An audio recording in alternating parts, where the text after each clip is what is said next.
ഞാൻ അദ്ദേഹത്തോട് വിനീതമായ എനിക്ക് എന്റെ ശ്രദ്ധയിൽപ്പെട്ട ഒരു കാര്യം അദ്ദേഹത്തിന്റെ മുഖാന്തരം തന്നെ നിങ്ങളുടെ മുമ്പാകെ പറയാൻ ഞാൻ ആഗ്രഹിക്കുകയാണ്. അദ്ദേഹത്തിന് വിഷമം തോന്നരുത്, ഒന്നും വിചാരിക്കരുത്. അദ്ദേഹത്തിന്റെ ഒരു യൂട്യൂബിലൂടെയോ അതേപോലെ സോഷ്യൽ മീഡിയയിലൂടെ ഒരു പ്രഭാഷണത്തിൽ ഞാൻ കണ്ടു. ഞാൻ നേരത്തെ ആ വാക്ക് ഉപയോഗിച്ചിരുന്നു, ശിർക്ക് എന്ന് പറയുന്ന വാക്ക്.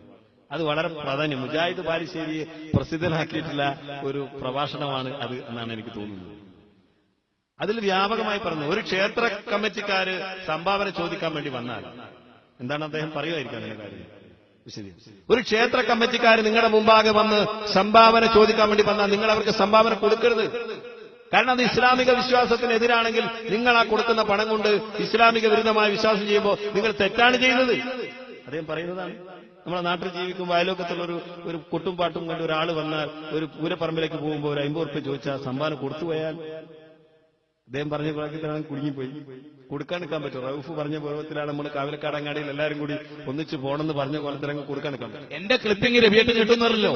ആ ക്ലിപ്പിംഗിന്റെ നേരെ താഴെ എന്താ? ആ ക്ലിപ്പിംഗിന് നേരെ താഴെ ദർഗയിലും പൈസ കൊടുക്കാൻ പാടില്ല.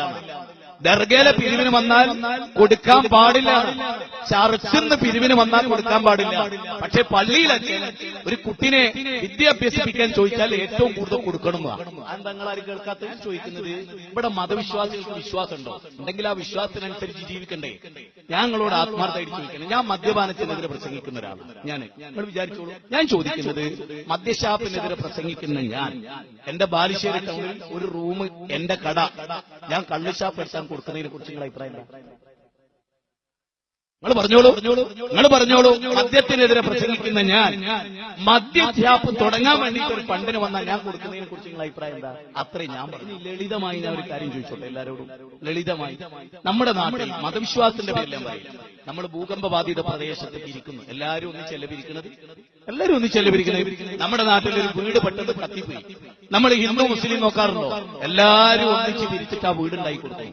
അതുപോലാണോ അമ്പലവും പള്ളിയും ചർച്ചും? രവിയേട്ടനെ പറഞ്ഞുകൊണ്ടിരിക്കാൻ അനുഗ്രഹായി, ഞാനത് പറയേണ്ടവനുമാണ്. രവിയേട്ടൻ എന്നോട് കാണിച്ച ഔദാര്യത്തിന് നന്ദി. കാരണം എന്തറിയോ, അത് തീർത്തു പറഞ്ഞതിന്റെ കുഴപ്പമാണ്, ആളുകളെ മനസ്സിലാക്കുന്നത് കുഴപ്പമാണ്.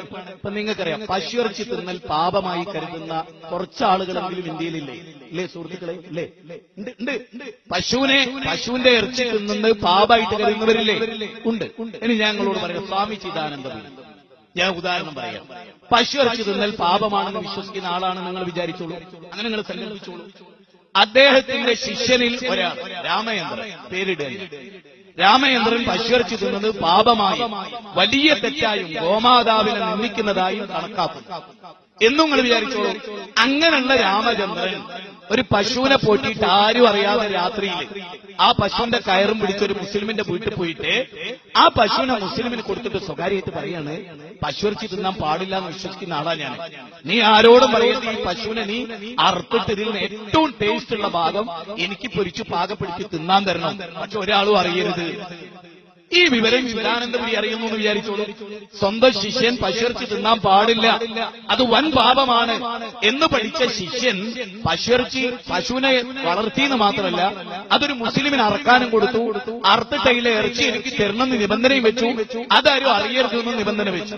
എങ്കിൽ ചിദാനന്ദപുരി അദ്ദേഹത്തിന്റെ അമ്പലത്തിൽ പ്രസംഗിക്കാൻ വിചാരിക്കുക, ആശ്രമത്തിൽ പ്രസംഗിക്കാൻ വിചാരിക്കുക. അദ്ദേഹത്തിന്റെ ശിഷ്യൻ സദസ്സിലിരിക്കുമ്പോൾ പറയാണ്, എന്റെ ഒരു ശിഷ്യൻ പശുയിറച്ചി തിന്നൽ പാപമായി കരുതുന്ന എന്റെ ഒരു ശിഷ്യൻ ഒരു ഗുരുതരമായ പാപം ചെയ്തിട്ടുണ്ട്. ഒരു പശുവിനെ പോറ്റുക മാത്രമല്ല, ഒരു മുസ്ലിമിന്റെ കയ്യിൽ ആ പശുവിനെ അറക്കാനും കൊടുത്തു. അതിലെ ഇറച്ചി എനിക്ക് തിന്നാൻ തരണമെന്ന് പറഞ്ഞു. അത് പാപമാണ്, അപകടമാണ്, അത് നീ ചെയ്യരുത് എന്ന് സ്വാമിജി പ്രസംഗിച്ചാൽ അതിന് ഭീകരവാദം എന്ന് പേര് പറയും. ഞാൻ ആത്മാർത്ഥമായിട്ട് ചോദിക്കാം, അതേ ഞാൻ പള്ളിയിൽ പ്രസംഗിച്ചുള്ളൂ. ഉദാഹരണം, നിലവിളക്കുളത്തിൽ മുസ്ലിങ്ങൾ ചെയ്യാറില്ല, എല്ലാവർക്കും അറിയാം. മുസ്ലിങ്ങൾ അത് ചെയ്തേ പറ്റുമെന്ന് തീരുമാനിക്കലാണ് തീവ്രവാദം. ഞാൻ ഉറച്ചു പറയുന്നത്, അത് ചെയ്യാത്ത മുസ്ലിമിനെ കുറിച്ച് ആർക്കെങ്കിലും മോശത്തരം തോന്നുന്നുണ്ടെങ്കിലേ മുസ്ലിമിനല്ല കുഴപ്പം, ഓനാ കുഴപ്പം. ഉദാഹരണം, ഞാനിപ്പോ ഒരു ദിവസം എന്റെ പള്ളിയിൽ ഞാനില്ലാത്ത ദിവസം ബാബുട്ടനോട് പറയാൻ, നിങ്ങൾ ദൂരാൻ കൊടുക്കണം കേട്ടോ, അല്ലേ ഞാൻ മന്നങ്ങളെ ശരിയായി തരുന്നത്. ബാബുട്ടാ, നിങ്ങൾ എന്റെ പള്ളിയിൽ കയറി ബാങ്ക് കൊടുക്കണോ? എന്താ കഥ? പള്ളി പൂട്ടിടുക അല്ലാതെ ബാബുട്ടനെ കുറിച്ച് ബാങ്ക് കൊടുപ്പിക്കുക? എന്റെ പൊന്നു ചങ്ങന്മാരെ, ദുനിയാവിൽ ആ പള്ളി പൂട്ടിടുക അല്ലാതെ ബാബുട്ടനെ കൊണ്ട് പള്ളി എടുത്ത് കൊണ്ടുപോകും. അത് ബാബുട്ടനെ വെറുപ്പുള്ളോണ്ടാ? അല്ല, ബാബുട്ടൻ വിശ്വസിക്കുന്ന വിശ്വാസ ആചാരം വേറെയാണ്. ആ ബാബുട്ടനെ ഞാൻ വിഷമിപ്പിക്കരുത്. അപ്പൊ എന്റെ പ്രസംഗം തീവ്രവാദിയുടെ പ്രസംഗം എങ്ങനെയുണ്ട്? ഒരു ഹിന്ദുവിനെയും മുസ്ലിങ്ങൾ വേദനിപ്പിക്കരുത് എന്ന് പറയുന്ന എന്റെ പ്രസംഗം തീവ്രവാദം. ഒരു മുസ്ലിമിനെയും ഹൈന്ദവരും വേദനിപ്പിക്കരുത് എന്ന് പറഞ്ഞാൽ ഞാൻ തീവ്രവാദി, കുഴപ്പക്കാരൻ. എനിക്ക് മനസ്സിലാവും. നിങ്ങളെ പഠിപ്പിച്ചിരിച്ചിട്ട് ഞാൻ ചമ്രം പഠിച്ചിരുന്നേരാ സ്വാമി വിവേകാനന്ദൻ ഇരുന്ന പോലെ. നിങ്ങളൊന്ന് പഠിപ്പിച്ചിരി, ഞാൻ പറഞ്ഞതിൽ തെറ്റ്.